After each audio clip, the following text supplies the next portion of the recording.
యోహాను చెరపట్టబడిన తరువాత యేసు ఈశుర్గాలీల్ ప్రదేశమాగత్య ఈశ్వరరాజ్యస్య సుసంవాదం ప్రచారయాన్.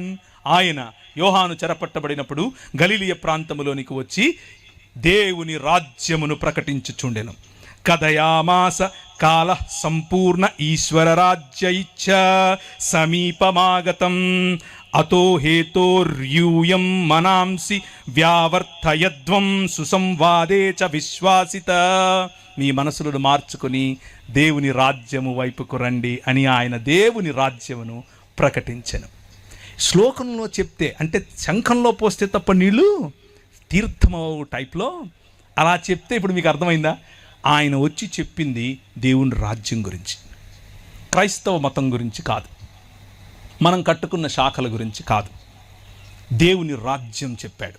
దేవుని రాజ్యంలో ఉండాల్సిన లక్షణాలు ఏమిటి అని అంటే సొయ్యం లేకపోవటం, గర్వం లేకపోవటం, బీదల పట్ల మనస్సుండటం,